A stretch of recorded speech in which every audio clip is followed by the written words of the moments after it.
Yan, version 1 natin. Kailangan makombine mo talaga to. Isang mid-low at saka sub. Para yung frequency, mabuo mo yung frequency ng low. Low bass mo na frequency. Yan. O, di ba? Parang bass power drive na lang tunog niya mga boss, oh. Mabigat. Dito mo yung volume natin, coaching. Welcome to my vlog. Ito, to this video, gagawa lang ako ng short content or video dito sa aming HDN All-in-One version 1. Yan mga boss. Ito kasi maraming nagsasabi kung bakit sinabi ko pang malakihan yung version 1 namin. Bakit hindi yung version 2. Mga boss, yan. Bago ako mag-explain at magtuloy sa aking explanation dito sa version 1 na HDN Audio Innovation, magpo-promote muna ako ng YouTube channels namin sa HDN Sanro sa YouTube. Yan, paki-like and share yung mga videos. And paki-subscribe na rin. Sa main profile ko sa Facebook, yan, Marin Deala, yan. Paki-like and share din yung mga videos na ina-upload ko sa Facebook.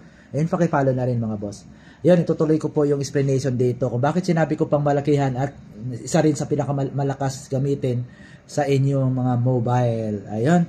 Ito po yung ating version 1. Ayan. Meron tayong input 1, input 2. Meron tayong mid-high 1, mid-high 2, high, mid, low, sub. Ayan.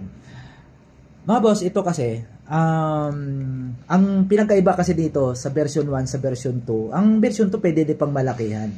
Pero, kung magsisetup ka ng malakihang setup, ito po ang bagay po doon. Kasi meron po siyang mid-low. Yan, inuulit ko po uli kasi may mga nagtatanong bakit sinabi ko na ito ang pangmalakihan at pangmalakasan na setup.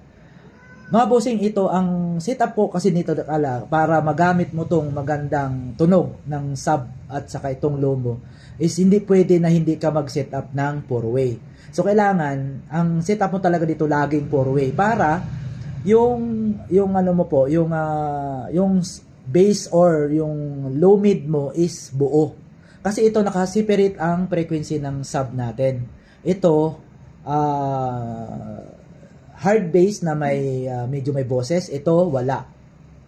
Pang sub is gapang, soft bass dito sa may ating sub 1, sub 2. Ito yung low mid natin, pinaka sinasabing low mid.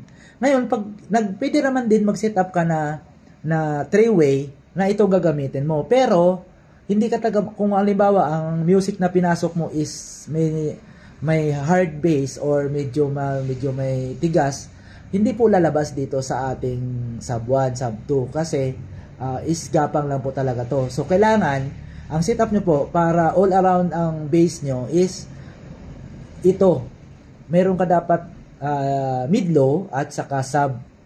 Kailangan laging magkasama yan para mabuo yung frequency ng low frequency dito sa low mid at saka sa sub. Kaya po, ganyan po ito. Hindi unlike kasi sa, natin, sa version 2 natin. Ito yung bagong na wala pang sticker. Yung version 2 kasi natin, wide range na yung frequency. Kumbaga, itong low at saka sub magkasama na sa version 2 natin. Ganun din. Ito, wala sa version 2, mayroon din to sa 2-way, 3-way. Ang pinagkaiba lang is sa version 2 is full range dito at saka low. So ang low niya is left and right isa lang, pero wide range 'yon. Malawak ang kanyang frequency, mahaba. Hindi unlike dito na ito is separate yung hard bass at saka yung soft bass. So gagandang ang low mo, yung low frequency mo pag pinagsama mo ito. Actually, ito yung mga sa mga setup ng mga battle, hindi po pare-pareho ang frequency noon sa second. Meron po talaga sila pang hard bass doon sa gagapang. So yan ang frequency na ginagamit sa mga sa battle or sa mga sound show yan. Then mga boss, ito yung bass power drive natin, yan. Itong bass power drive is ang concept nito is nanggaling dito. Ang ginawa namin dahil ito nga, diba po? Ayan, meron tayong low at saka sub 1, sub 2. Ito, ginawa namin na separate. Na pure bass lang siya. Dito din yan galing. Ang ginawa namin. So, pero kung sa lakas, mas malakas po itong ano talaga yung bus power drive namin. Kasi solo siya, solo for bass only. Kumbaga ang filter na is solo lang, yung filtering niya is solo lang. Ito kasi hindi. So marami siyang dinaanan, yung signal niya is maraming maraming gumamit. Gumamit ang mid-high, high mid yan. Hindi unlike dito kasi sa ano natin, yung signals na pumasok dito is solo nung bus lang. So ganun po ang ano po yan. Siguro marami na naman lang magsasabi sa akin na sa magbaba sa akin na parang yung explanation ko is kulang-kulang. Pasensya na kayo yun lang ang ano natin. Short video lang naman to. Basta yung ina-explain ko po na yun nga. Kailangan ang ating version 1 ay lagi mong, kung gusto mo ng ano talaga, is 4-way talaga siya.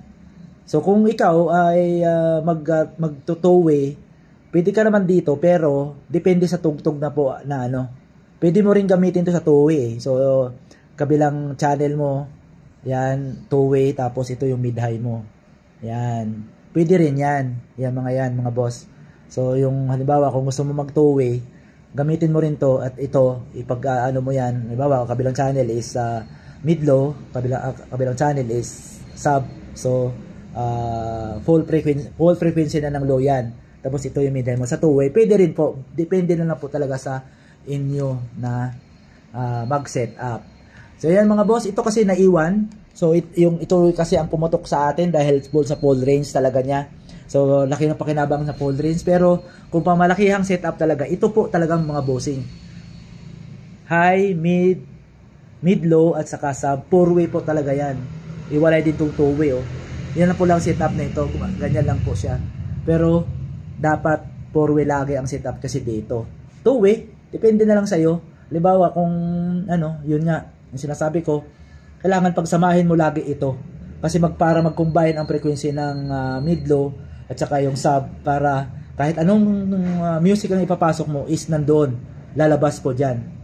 Yan mga boss, sana maintindihan nyo sa mga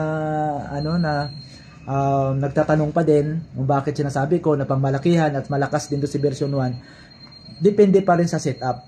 Depende sa gamit, depende sa amplifiers, depende sa speaker. Kasi kung mahina naman yung speaker mo, kasi si version 1 is processor lang. Hindi po siya, kumbaga nagpa-process lang siya ng tunog kung ano ilalabas mong tunog at i-amplified nung inyong amplifiers ilalabas sa speaker. Yan po, tamang ano dyan mga boss. So, yun lang naman.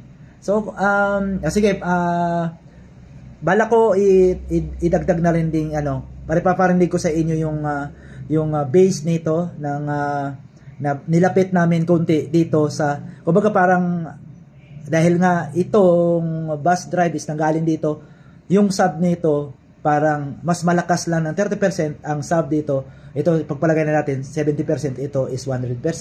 So 30% ang nilamang ni bus power drive kay version 1 dahil solo siya. Solo ang filtering ni bus power drive. Yan mga boss, stay tuned at ako'y titising tayo. Papakinggan natin yung kalabasan ng sub ni version 1 na sinasabi ko sa inyo na malakas na po yung sub na magkasama ito na mid low at saka sub frequency. Sige mga boss, stay tuned. Yan mga boss, ito nailagay na natin yung input natin, left and right, tapos itong pang mid low at saka sub. So ang testing natin ngayon is sa low lang mo, sa bass lang muna, sa mid low at saka sub. So hindi na muna tayo mag-testing ng kasi yun nga sinasabi ko na iba na po yung nito, na kung yung lakas ni mid low at saka sub ni version 1. So paparinig ko sa inyo bossing, yan may music tayo. Ayun. So ito paparinig ko sa inyo mga boss. Kaya po. Oh, di ba? Mabigat na po ang ni version 1 mga boss. Ayan po mga boss Yan version 1 natin. Kailangan ma-combine mo talaga to. Isang mid low at saka sub para yung frequency mabuo mo yung frequency ng low bass mo na frequency. Yan. Oh, di ba? Parang bus power drive na lang ang tunog niya mga boss, oh. Mabigat. Dito mo yung volume natin, konti lang, oh. Oh, bigat po nga boss, oh. Sa version 1 yan. Sa version 1 yan. Yung mga tingnan niyo mga boss. Yan. Yan ang bigat. Mabigat po talaga ang bus na version 1 pag tama ang frequency mo. Kasi pag iyon lang, mahina yan. Hindi mo ma-combine yan. Kailangan yan lagi itong magkasama sa version 1. Yun, oh. Bigat, oh. Oh. Ito na naman yung tunog niya, no? Oh. Yan ang tunog ni version 1 na sa sub. Kasi siya nga yung pinanggalingan ng aming bus power drive. Mas lalo pa ito. Kung palagay natin 70% ito sa 100%, 30% lang ang lamang ni bus power drive dito sa ating version 1 all-in-one. Kaya mga boss, yan, hindi na. Yan lang. Diba, narinig nyo? Bigat, oh. Lakas na ng bus niya, mahina lang ano natin. Pag binulupan natin yan, mabigat na yan, oh. Oh. Oh. Yan ang frequency, di ba? Grabe yan. Bigat. Parang ano, maso yan mga boss.